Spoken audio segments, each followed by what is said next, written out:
It's Nightgap at the Grateful Fed with Casey Easton.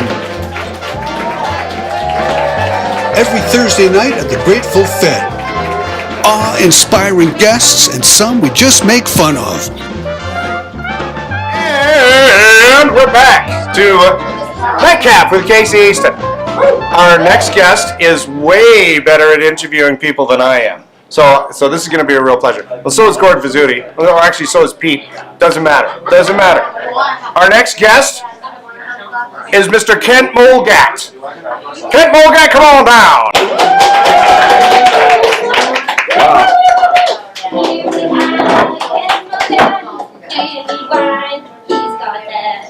Nice. I'm drinking some sangria. Sangria? Yes, Delicious. Right here at the Grateful Fed. Right here at the Grateful Fed. It's really good. It is delicious. Hi, Kent.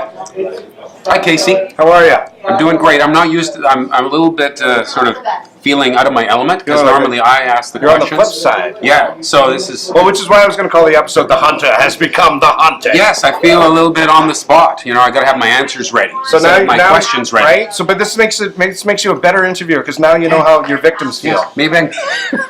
Right. Yeah, you're right. Yeah. So I can learn from this. It could be a learning experience. I can't believe I'm on Nightcap with Casey Easton. I know, it's amazing.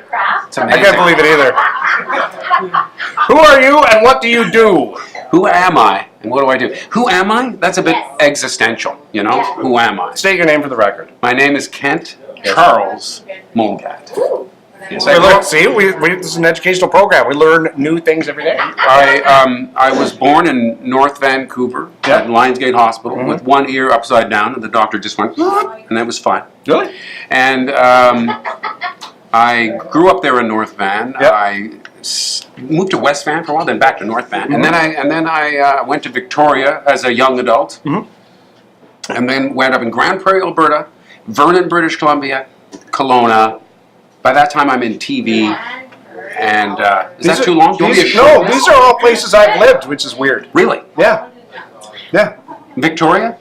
Yeah, Victoria. It was the first place I actually moved to after I left the Yukon where I grew up. I love Victoria. I love it too. It's a beautiful place. My whole family is there now. Yeah. So, who am I? No, we already did that.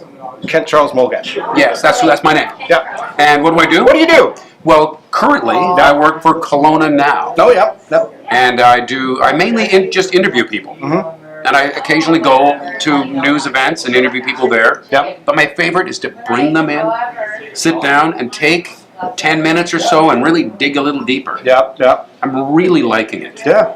Well, you're good at it. Well, You're way better than me. So start digging. Tell me about Kelowna Now. What is it? Is it an entity? It's a corporation? What is the? You know what? We were thinking of doing a video there. Yeah. You know, stealing Taylor Swift's song "Haters Gonna Hate" because there's some people go, "Oh, what's this Kelowna Now thing?" Yeah, right. Like there's something a little bit. Yeah. Something's a little wrong. You know what? You're probably run by like the lizard people. There could be lizard people. Right? I haven't seen zero lizard people the whole time I've been there. Yeah. Well, you can't tell. But you know, we are just a little different over there than your standard news people. Yeah. And I've been in the industry for 30 years, I hate to admit. Wow. The standard operating procedure in mainstream news is to get up in the morning and say, okay, what bad happened overnight? Were there some car accidents? Right. Was there some petty Who crime? got broken into?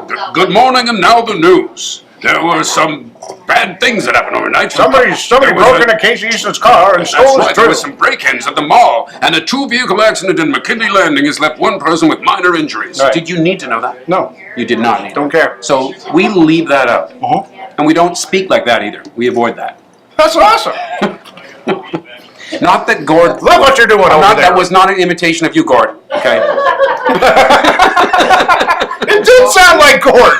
Kent, you're a dick. Good evening.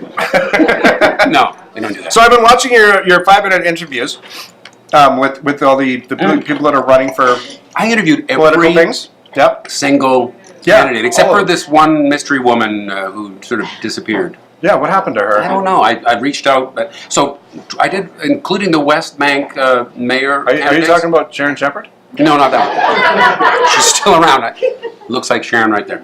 But I interviewed every single one of those. Then he candidates. left. She'll run again. It was really fascinating. But it was a lot of people. Yeah, it was. Yeah. Not enough women of the outsiders that are running for this council. The ones who are not currently elected. Only one female. That's a little odd. I was. Any ideas why that would be? No. Weird. Things are going well. They're going really well. Are we done then? No. So I saw Mad Dog Maddie on Tuesday. She was at a. This is my daughter, Madeline. That's right, Mad Dog Maddie.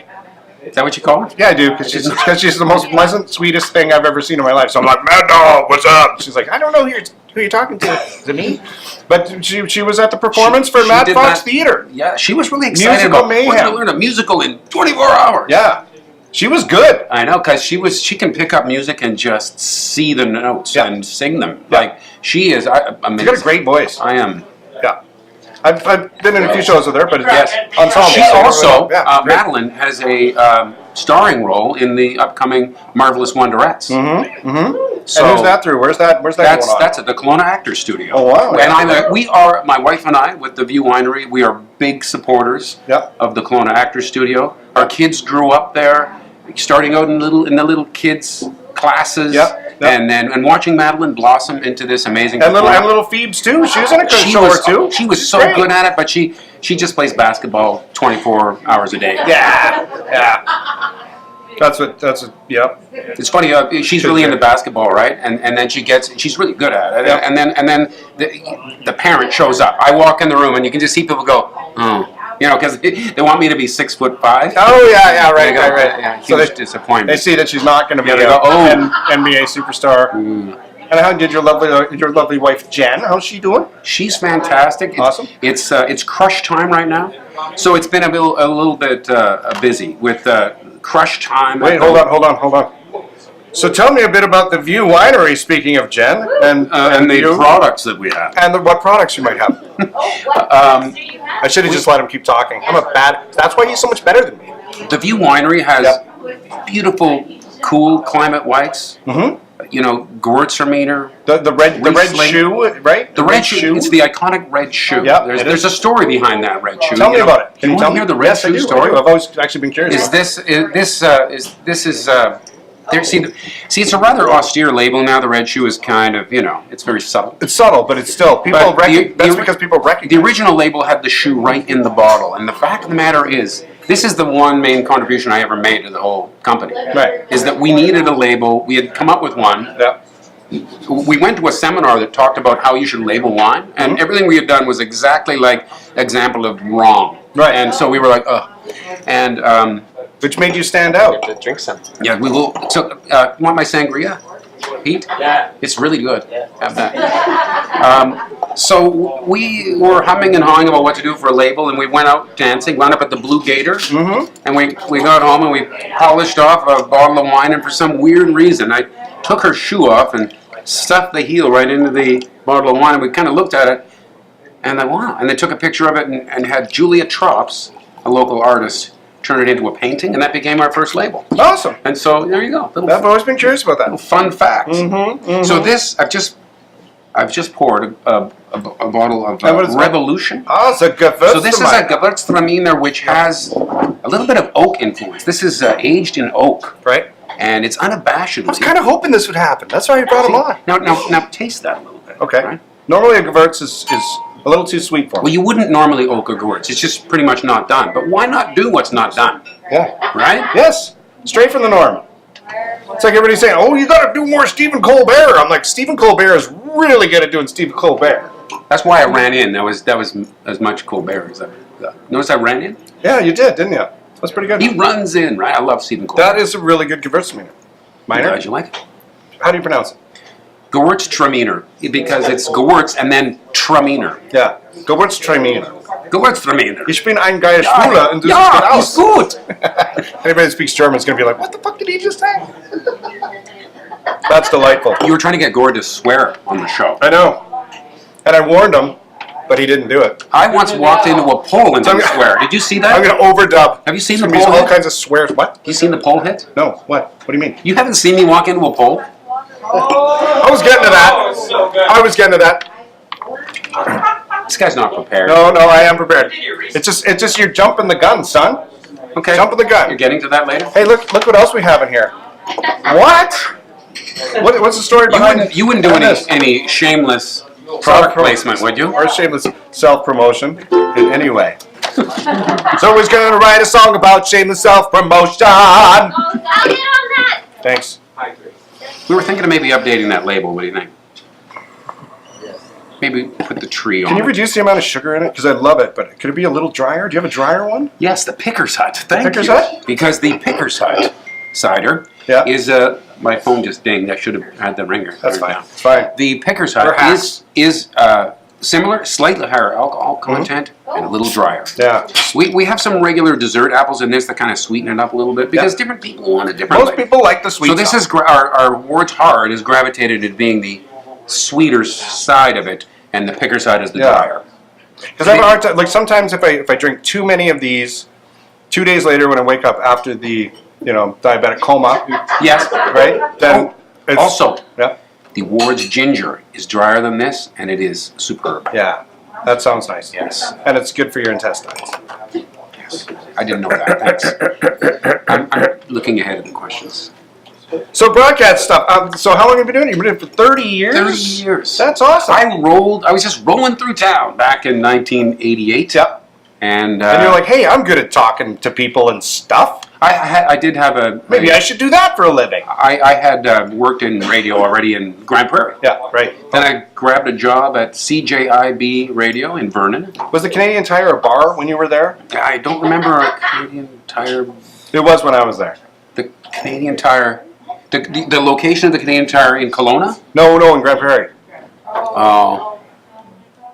No, yeah. I digress. I can't help you there. So how did you start? Yeah, how did you start into this? Like, were you like I'm like talking to folks? Well, it's funny you asked about like who am I, and it occurred to me after I was in second year university at UBC in Russian literature class, and the professor was talking about a book we had just read by an author called Bunin, and he began to weep.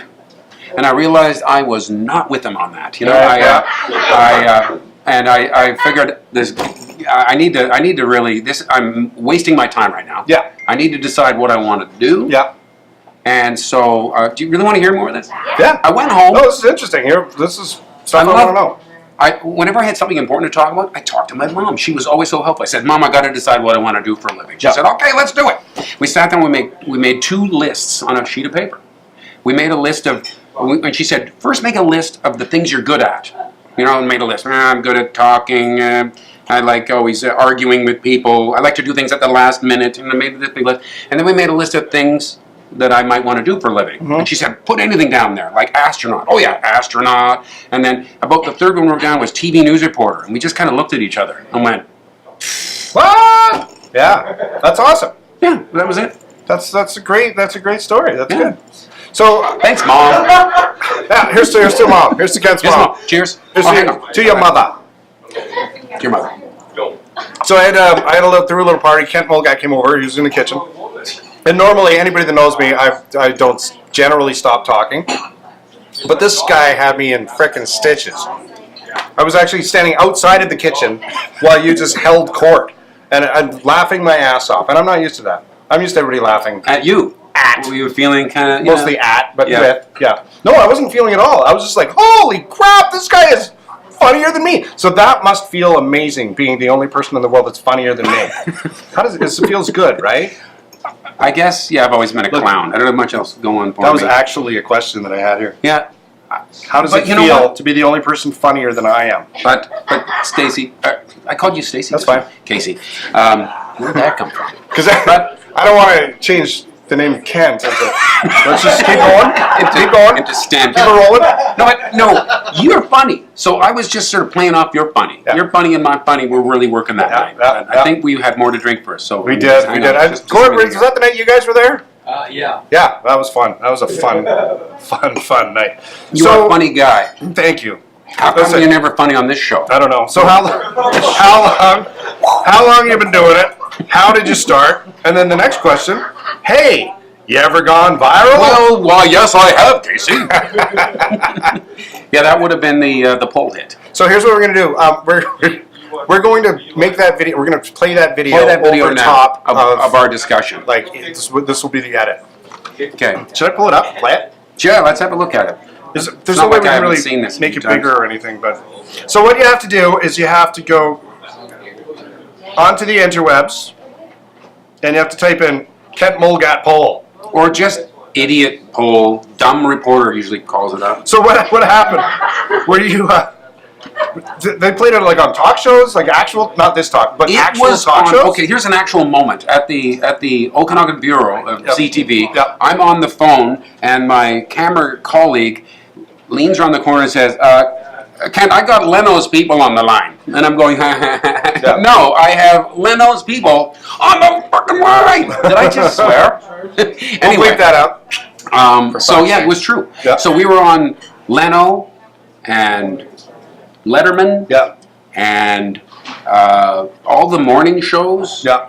and everything. It was on every TV. The CTV started selling the footage to TV stations in I guess because Germany they and own Japan. they own the footage. I do not own it. I made nothing. I made nothing for that. Could you use the footage?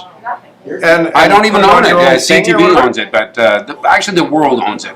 It's my gift to the world. Yeah, it is. I saw it on the phone like 5 minutes after it happened, and I'm going, that is funny. There's a lot about it that was rather perfect. I typed in KE and it came up Kent Molgat poll. Like that. It's pretty much. So what makes it good is I've seen a few lesser poll hits, right? Yeah. But the thing that's good about this poll hit, if I can just toot my own horn here, is the full obliviousness of it all, and the fact that I hit that poll dead center of gravity. Yeah. And I do believe we have a doctor in the house, Mike Shepard, who can explain how that would have impacted the brain. Yeah. But there was no glancing blow there. Because ultimately with the gates, right? It's acceleration and you slow down. Yes, acceleration. it's the rapid deceleration. Boom. There was no. Most pole hits will be a bang this way, bang that deflection, way. deflection. This was a full-on. There was no forward movement. It's a feedback loop that It was was raised in the back of your head. and then you can see, if you look closely, you can see that in slow motion, you can see that for a moment there's no real neurological activity. Not a lot. My hands lifelessly clapped themselves. And your glasses kind of just did whatever they felt and like. they fell off, and I was just momentarily like, "Nah," and I began to sink, and then, but before I'm fully on the ground, then I regained the synapses, began firing again. But there's a moment of absolute, I was somewhere else. Yeah. First time around, what do you have up your sleeve to be more successful this time around? The audio's funny. You can't see it, but. I already said I will not be making any comment. Oh my God, that hurt. Did you hear that? Did you hear that? Yeah. Still hurts. Dr. Shepard's like, yeah, no, I get that. Yeah, that's a KO. Okay. It's like a coconut. You noticed that I did not swear. Well, you did. You said, I said, oh my... Jesus, that hurt. No, I said, oh my God. Oh my God. That hurt. Well, in the States, that's a swear word, so. Is that a swear word? Yeah, oh my gosh. Is that a swear? I personally believe that most Americans do not have maps. So that was 2012, and it still comes up today. And I realized that it doesn't matter what I ever do as a journalist or anything, that nothing will ever be as big a contribution as accidentally walking into a poll. I accept it. Yeah. You know the best question on that note, the best question I was ever asked by any interviewer ever was Pete McLeod before we did Cuckoo's Nest. Yes. And he said, how does it feel to tackle an iconic role that Jack Nicholson did, knowing damn well that there's never a chance in hell of you doing half the job that he did? Boom. Yeah. But Pete's so mean. I know he's a dick, but it was the best question that I've ever been asked. And it got me talking. You So did? It worked. Yeah, it worked. Do you want to go into your answer? What did you say? Like, I said, Pete, you're a dick. You know what? You're way funnier than Jack Nicholson. Do I thank you? Good? Yes. Oh. See, you're better than him at something. Yeah. He's better at having sort of, one eyebrow higher than the other. I can. Hairline's way better. My hairline's better. Yeah. Right? You're younger. I'm younger. Right? More famous, though. He is more famous. You're never going to be I am, or he is? famous. He is. The other guy. Probably right. Yeah. What brought you here to the fabulous? Well, Kelowna? it was for a job, but I guess a better question. Yeah. Not that I'm critiquing your questions, which certainly are worthy of critique. But it was like, if you had been listening, I was for a job. But I know. the point is, Well, I know I had all these why did I questions stay? in order. Why did I stay? And then I'm like, who are you and what do you do? And you're like, Here's a tip. I came to Kelowna because. And I'm Here's like, a tip what? for interviewing well. Sorry, you have to take some notes. Go with it. Come on. Go with a list. But those are my signature questions. Welcome to Nightcap. I'm your new host.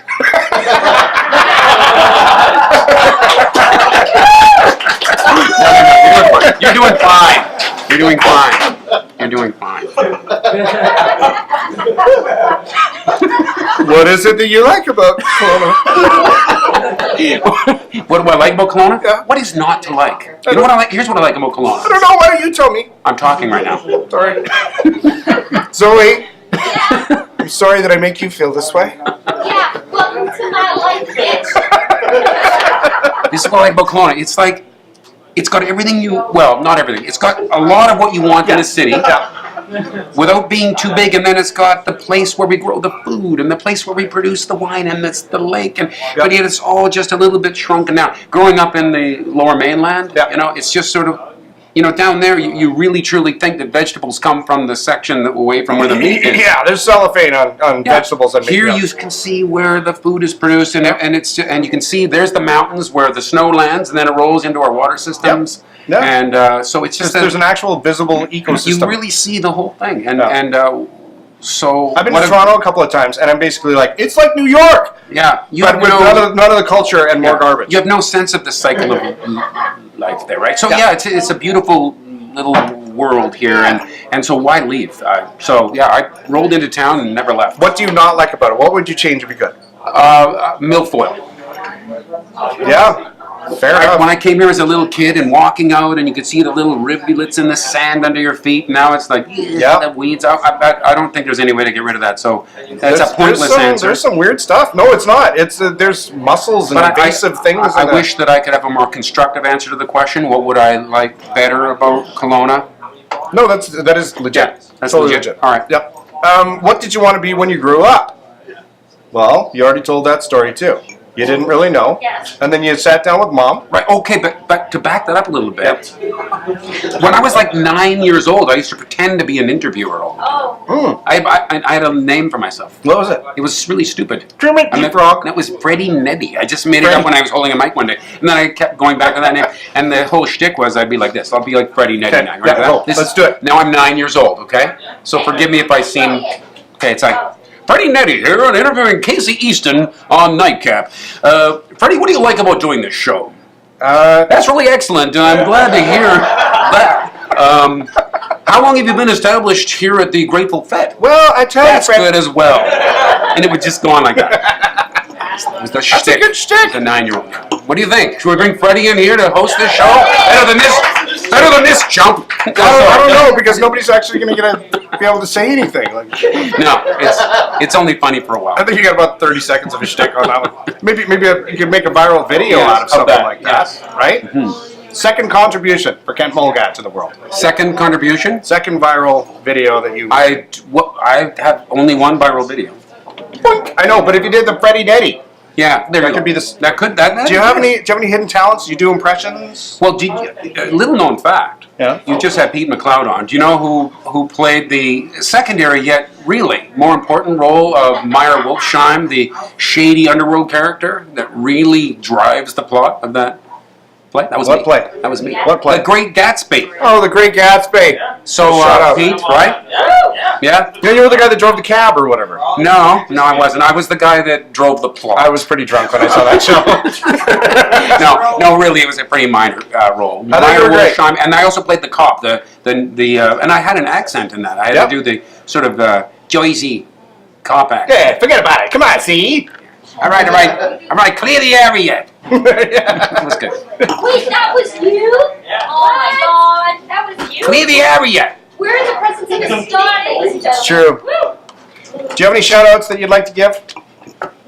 I'd like to shout out the Kelowna Actors Studio. Okay. I'd like to shout out the View Winery and my beautiful wife Jennifer. Jennifer, great. And the and all of the people who came up from Mexico to pick the fruit Yeah, because they were good. because I don't want to do it. Yep, Nacho was Nacho good. was Yeah, amazing. he's a nice guy. Yeah, how about Paco? He worked out pretty good for you too. Nacho and See Paco. that? Kent Molgat, ladies and gentlemen. All right, let's give it up for Kent Molgat. Do I leave now? Yeah, I guess so. I don't know. Alright. That concludes our night, so let's clap some more. Or something. Easy guy. Casey Easton, everybody. Ready, Eddie. And Ward's hard cider. Good night, everybody. Good night. Well, that's it. Talk amongst yourselves. Thanks, Casey, for having me on. You're welcome. If you need me on again, just talk to my agent. Okay. Well, I'll call Jen. Yep, let her. Nightgap at the Grateful Fed with Casey Easton. Reserve your seats now.